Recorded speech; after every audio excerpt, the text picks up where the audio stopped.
여러분은 음식 하나가 세계 경제를 바꿀 수 있다고 생각하시나요? 한국 전쟁 참전 용사 할아버지가 눈물을 흘리며 드신 한 그릇의 비빔밥. 이 영상 하나가 24시간 만에 250만 뷰를 기록했습니다.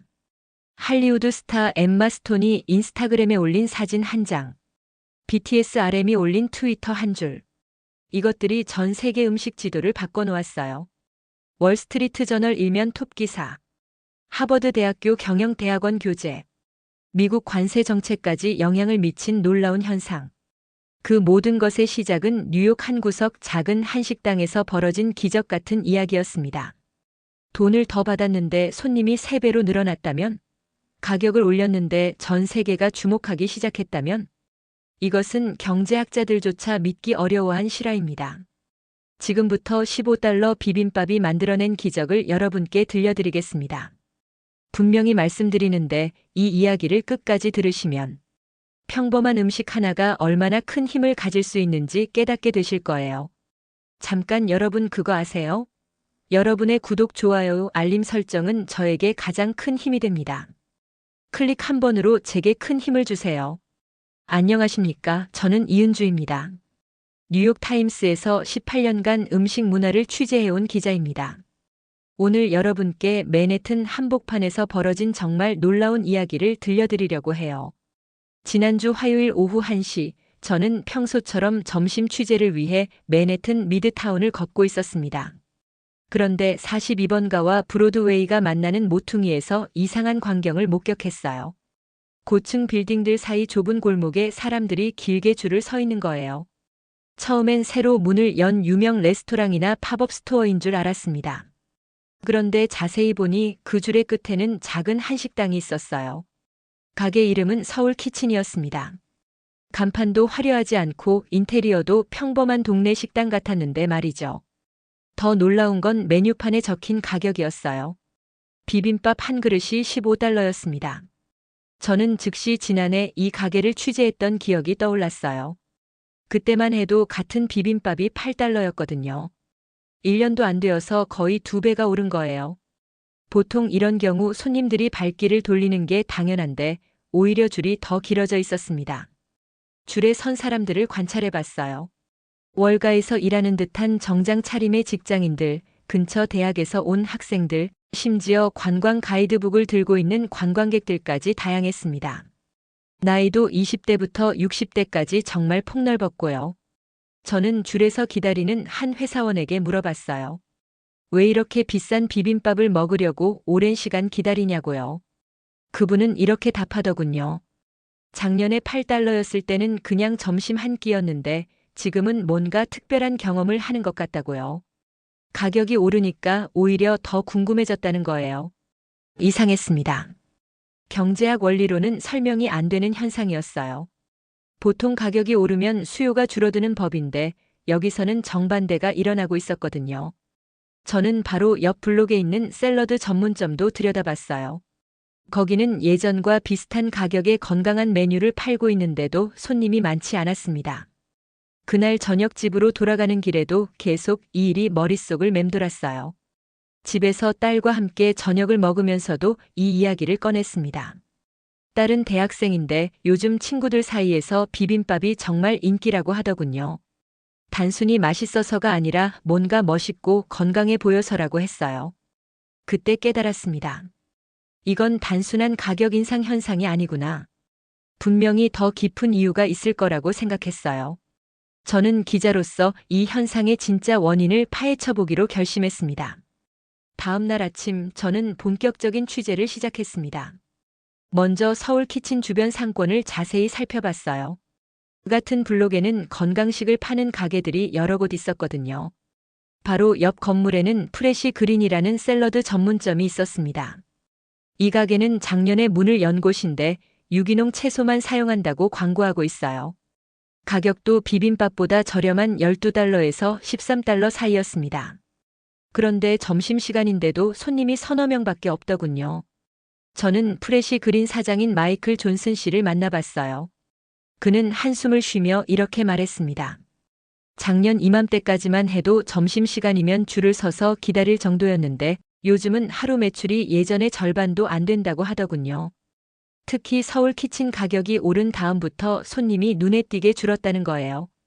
길 건너편에는 포케 하우스라는 하와이식 덮밥 전문점도 있었어요.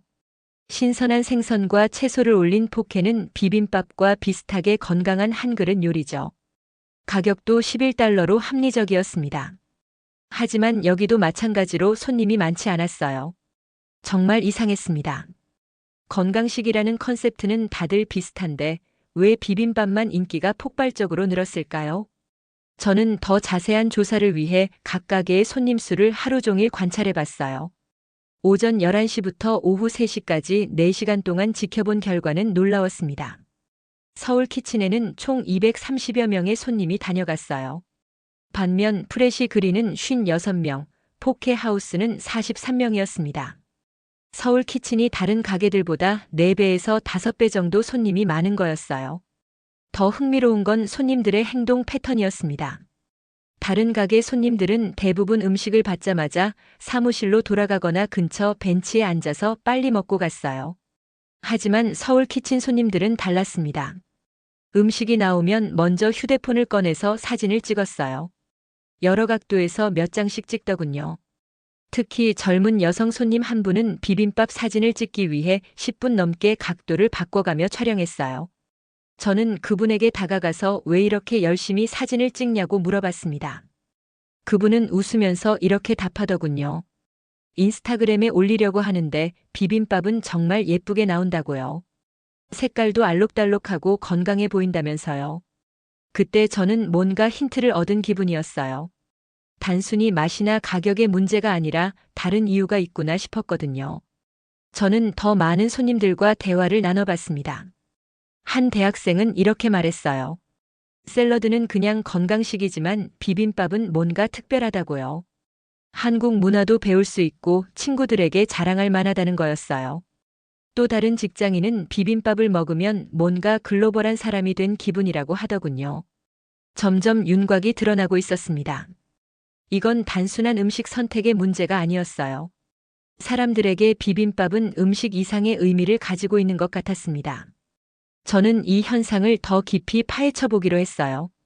집에 돌아와서 저는 바로 컴퓨터를 켰습니다. 손님들이 그렇게 열심히 사진을 찍는 이유를 알아보려고 SNS를 검색해 봤거든요. 그리고 정말 놀라운 광경을 발견했어요. 인스타그램에서 비빔밥 뉴욕을 검색하니 수만 장의 사진이 나왔습니다. 그런데 이 사진들이 정말 예술 작품 같았어요. 빨간 당근, 노란 단무지, 초록 시금치, 보라색 양배추가 동그랗게 배열된 모습이 마치 팔레트 같았거든요. 가운데 노른자가 황금빛으로 반짝이고 있고요. 더 놀라운 건 해시태그였어요. 해시태그 BIBIMBAPART라는 태그만 검색해도 600만 개가 넘는 게시물이 나왔습니다. 해시태그 HEALTHYCOLORFUL, 해시태그 KOREANVIBES, 해시태그 NYCFODI 같은 태그들도 수십만 개씩 있었고요. 저는 틱톡도 확인해 봤어요. 거기서는 더 재미있는 영상들을 발견했습니다. 비빔밥을 젓가락으로 섞는 과정을 빨리 감기로 촬영한 영상, 노른자를 터뜨리는 순간을 슬로 모션으로 담은 영상들이 수백만 뷰를 기록하고 있었거든요. 특히 한 영상은 정말 인상적이었어요. 어떤 젊은 남성이 서울 키친에서 비빔밥을 받고 각각의 나물을 하나씩 맛보면서 설명하는 영상이었습니다. 이건 시금치고 철분이 많다, 이건 도라지고 기침에 좋다는 식으로 말이죠. 그 영상은 300만 뷰가 넘었고 댓글도 10,000개가 넘어 있었어요. 댓글들을 읽어보니 더 흥미로웠습니다. 전 세계에서 온 댓글들이었어요. 런던에서 비빔밥을 어디서 먹을 수 있냐는 질문부터 시작해서 파리에서 비슷한 한식당을 찾고 있다는 글, 심지어 브라질에서 비빔밥을 직접 만들어 봤다는 후기까지 있었습니다. 저는 더 자세히 분석해 보기로 했어요. 지난 6개월간 해시태그 BIBIMBAPNYC 태그 사용량을 조사해 봤더니 정말 놀라운 결과가 나왔습니다. 작년 동기 대비 40배나 늘어났더군요. 특히 가격이 15달러로 오른 지난 3개월 동안 급격히 증가했어요. 이 현상을 더 이해하기 위해 저는 SNS 마케팅 전문가인 제시카 리 박사를 만나봤습니다. 그녀는 컬럼비아 대학교에서 디지털 문화를 연구하는 교수예요. 제시카 박사는 이렇게 설명했습니다. 요즘 젊은 세대들에게는 음식도 하나의 표현 수단이라고 하더군요. 단순히 배를 채우는 게 아니라 자신의 정체성과 가치관을 보여주는 방식이라는 거예요. 비빔밥은 건강하고 아름답고 문화적으로도 의미가 있어서 완벽한 SNS 콘텐츠가 된다고 했어요. 특히 가격이 오른 것도 오히려 도움이 되었다고 분석했습니다. $15면 부담스럽지도 않으면서 동시에 특별함을 느낄 수 있는 가격대라는 거예요. 너무 비싸면 부담스럽고 너무 싸면 특별하지 않잖아요. 딱 적당한 프리미엄 가격이었다는 분석이었습니다. 저는 실제로 서울 키친에서 사진을 찍고 있는 손님들과도 더 많은 대화를 나눠봤어요. 한 패션업계에서 일하는 여성은 이렇게 말했습니다. 비빔밥 사진을 올리면 친구들이 정말 좋아한다고요. 건강을 챙기는 모습도 보여줄 수 있고 문화적 감각도 어필할 수 있어서 일석이조라고 하더군요. 또 다른 대학원생은 더 흥미로운 이야기를 들려줬어요. 처음에는 그냥 예쁘게 나와서 사진 찍으려고 먹기 시작했는데 정말로 맛도 좋고 건강에도 좋다는 걸 알게 되었다고 해요. 지금은 일주일에 3번씩 온다고 하더군요. 이제 퍼즐의 조각들이 맞춰지기 시작했습니다. 비빔밥의 인기 폭발은 단순한 우연이 아니었어요. SNS 시대에 완벽하게 맞아떨어진 결과였던 거죠. SNS 현상을 파악한 다음 날, 저는 경제적 측면도 자세히 알아보기로 했습니다. 도대체 왜 가격이 오르자 오히려 더 인기가 많아졌는지 궁금했거든요. 먼저 서울 키친 사장인 김영수 씨를 만나봤어요. 그분은 30년 전에 한국에서 이민 와서 지금까지 한식당을 운영하고 계셨습니다. 처음엔 어려움이 많았다고 하시더군요. 김 사장님은 한숨을 쉬며 이야기를 시작했습니다. 작년까지만 해도 장사가 그저 그랬다고 해요. 하루에 50그릇 정도 팔면 좋은 편이었다고 하시더군요. 그런데 아시아 농산물 관세가 오르면서 큰 타격을 받았어요. 가장 큰 문제는 김치였습니다. 김치에 들어가는 배추를 한국에서 직접 공수해 오는데 관세가 기존 10%에서 30%로 올랐거든요. 하루밤 사이에 배추값이 3배로 뛴 거예요. 고추장, 참기름, 김 같은 필수 재료들도 마찬가지였습니다. 김 사장님은 처음엔 손해를 감수하고 기존 가격을 유지하려고 했다고 해요. 하지만 한 달도 버티지 못했습니다. 적자가 너무 심했거든요. 어쩔 수 없이 가격을 올리기로 결정했다고 하시더군요. 처음엔 $10로 올렸어요. 그랬더니 단골 손님들도 많이 줄고 매출도 반토막이 났습니다. 김 사장님은 가게를 접어야 하나 고민했다고 해요. 그런데 아들이 이상한 제안을 했답니다. 김 사장님의 아들 김준호 씨는 마케팅 회사에서 일하고 있었어요. 그가 아버지에게 이렇게 말했다고 합니다. 차라리 가격을 더 올려서 프리미엄 이미지를 만들어 보자고요. 어차피 손님이 줄었으니 과감하게 $15로 올려보자는 거였어요. 김 사장님은 처음엔 말도 안 된다고 생각했다고 해요. 가격을 더 올리면 손님이 더 줄어들 텐데 무슨 소리냐고 했답니다. 하지만 아들의 끈질긴 설득에 결국 한 달만 해보기로 했어요. 그런데 정말 놀라운 일이 벌어졌습니다. 가격을 $15로 올린 첫째 주는 여전히 손님이 적었어요. 하지만 둘째 주부터 조금씩 손님이 늘어나기 시작했고 넷째 주가 되자 줄을 서서 기다리는 사람들이 생겼어요. 저는 이 현상이 정말 신기해서 경제학 교수님께 자문을 구했습니다. 뉴욕 대학교 경제학과 로버트 스미스 교수님을 만나 뵀어요. 교수님은 이를 베블런 효과라고 설명해 주셨습니다. 베블런 효과란 가격이 오를수록 오히려 수요가 늘어나는 현상이에요. 사람들이 비싼 물건을 사면서 자신의 지위를 과시하려는 심리 때문에 생긴다고 해요. 보통은 명품이나 고급 레스토랑에서 나타나는 현상인데 비빔밥에서도 똑같이 일어난 거였어요. 스미스 교수님은 더 흥미로운 분석을 해주셨습니다. $15라는 가격이 절묘했다는 거예요. 일반적인 패스트푸드보다는 비싸지만 고급 레스토랑보다는 저렴한 가격대거든요. 사람들이 부담 없이 프리미엄을 경험할 수 있는 딱 좋은 가격이라는 분석이었어요. 실제로 월가에서 일하는 애널리스트들 사이에서도 이런 이야기가 나왔습니다. 저는 골드만삭스에서 일하는 제임스 윌슨 씨를 만나봤어요. 그는 이렇게 말했습니다.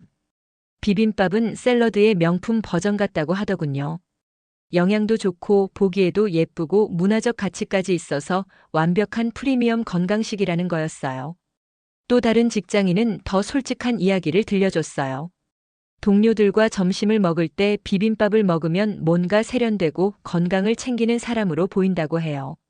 $15면 부담스럽지 않으면서도 특별함을 어필할 수 있다는 거였죠.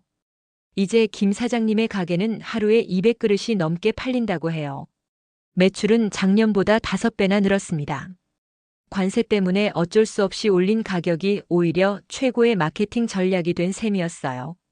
취재를 시작한 지 일주일째 되는 날, 저는 평소처럼 서울 키친 앞에서 손님들을 관찰하고 있었습니다.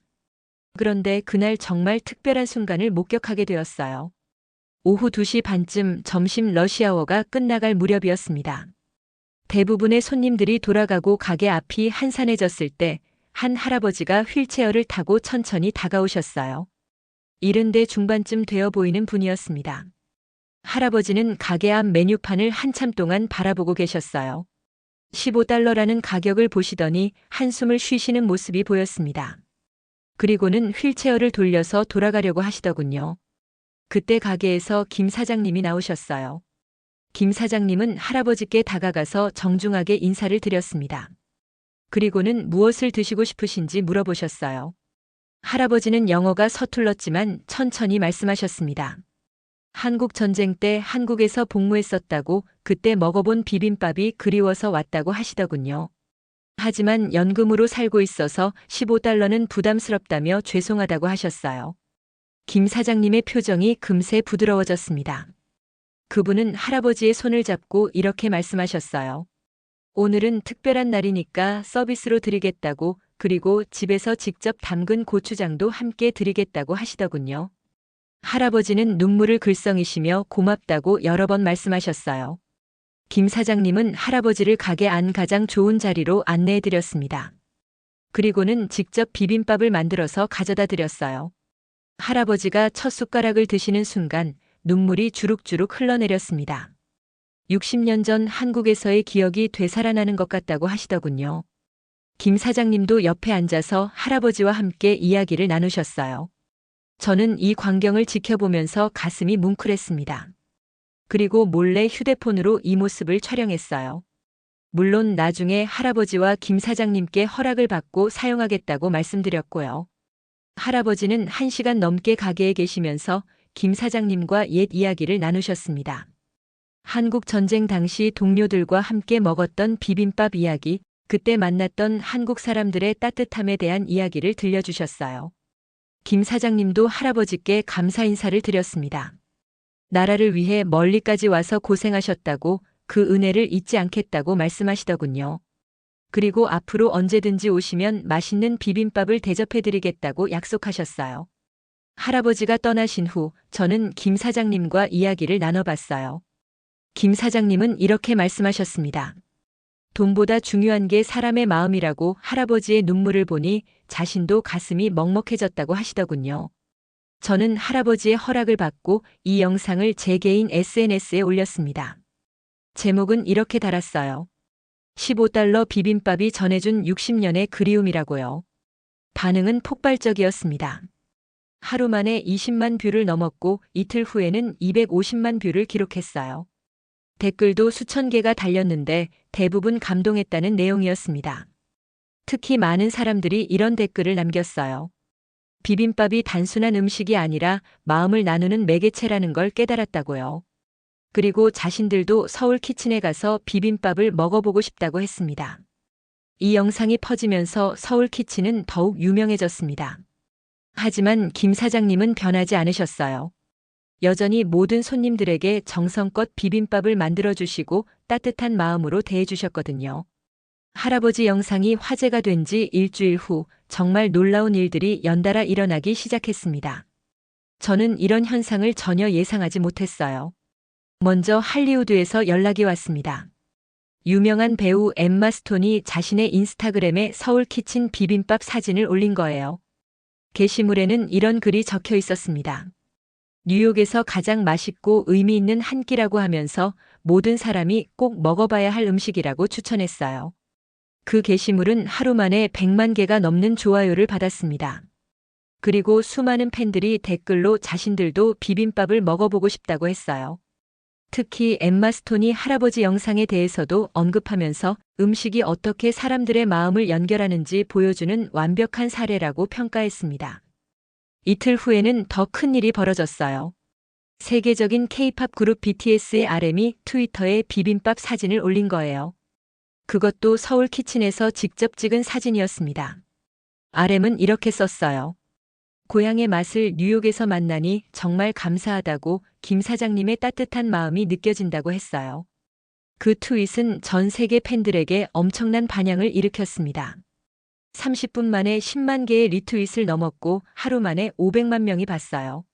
그리고 전 세계 K-팝 팬들이 자신들 나라에서도 비빔밥을 찾기 시작했습니다. 로스앤젤레스에서 첫 번째 변화가 일어났어요. 코리아타운에 있던 작은 한식당들이 갑자기 북적이기 시작한 거예요.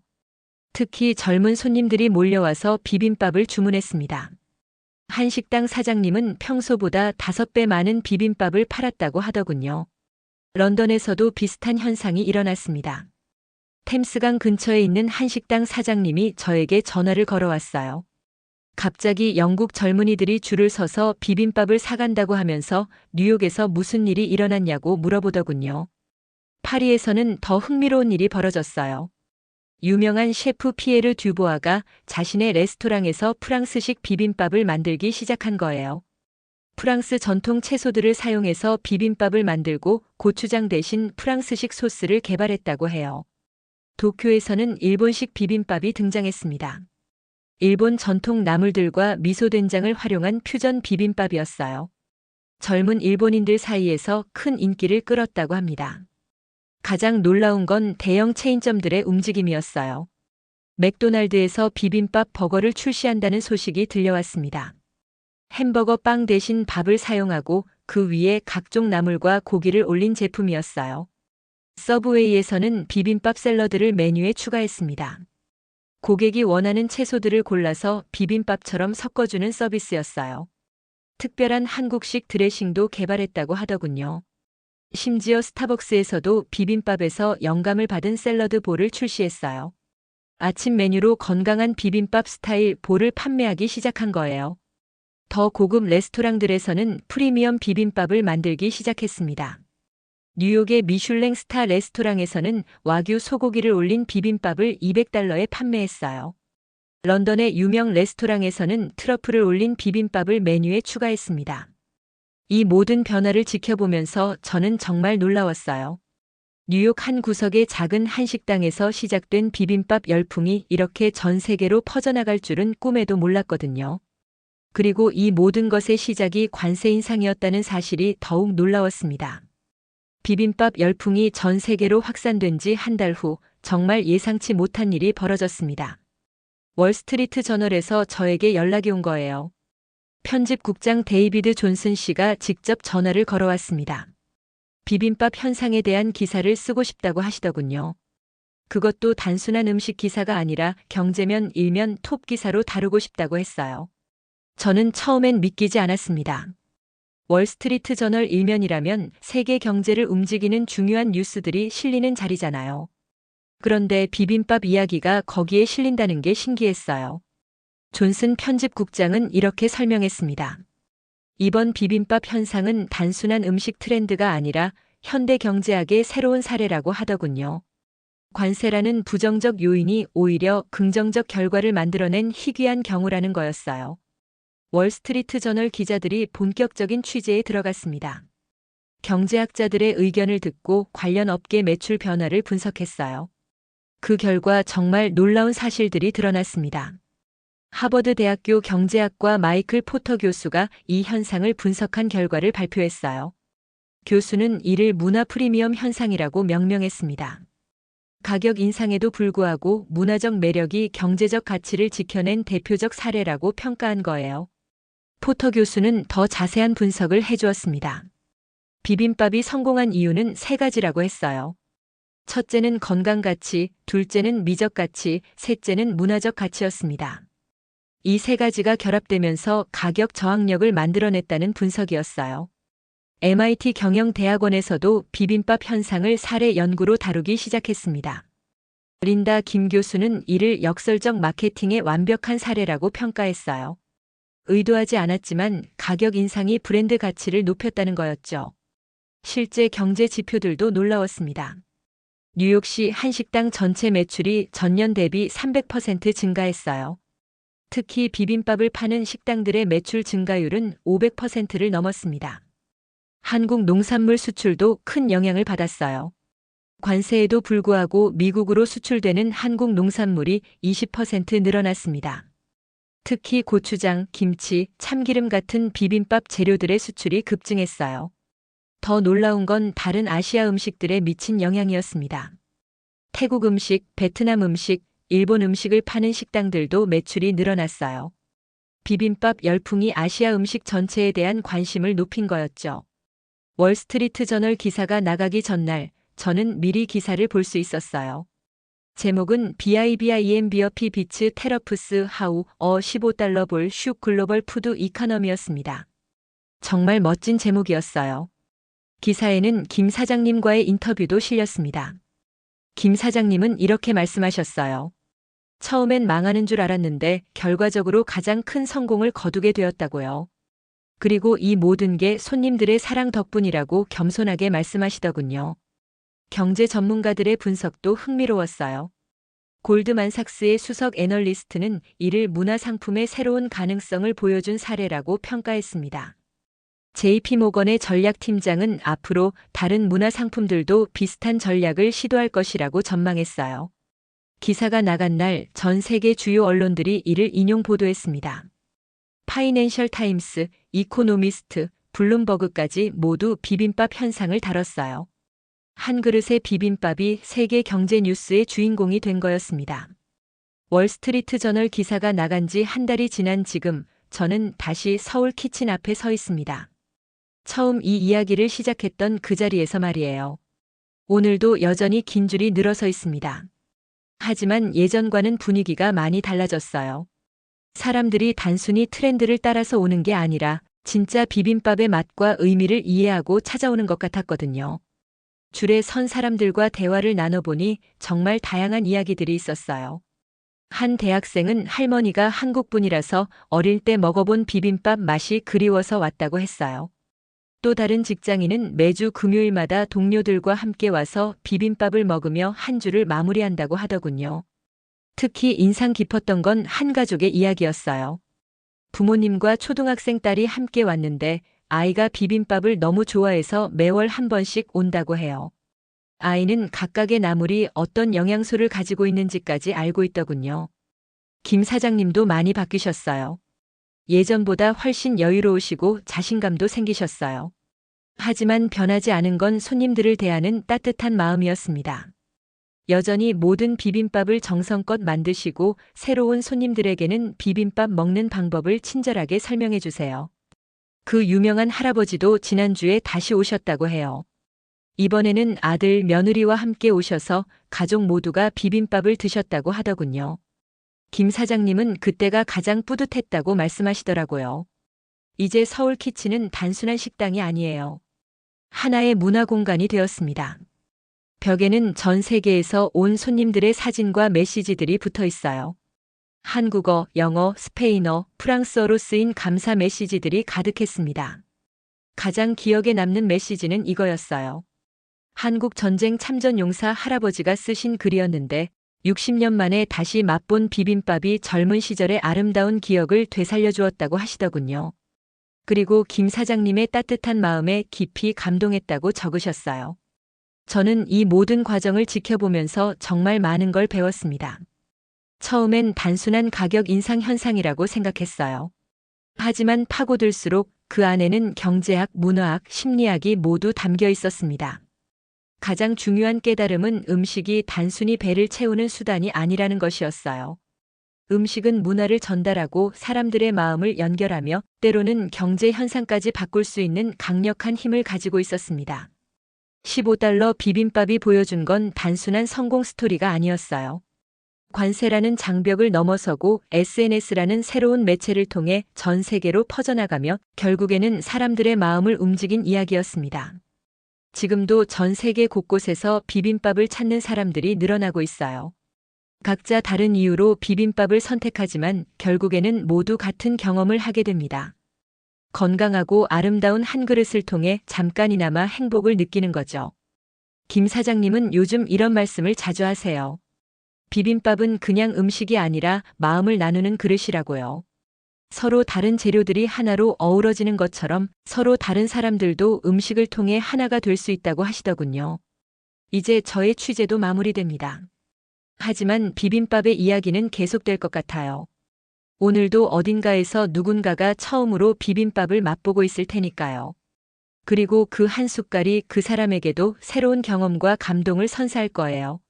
$15 비빔밥이 세상에 전해준 메시지는 분명합니다.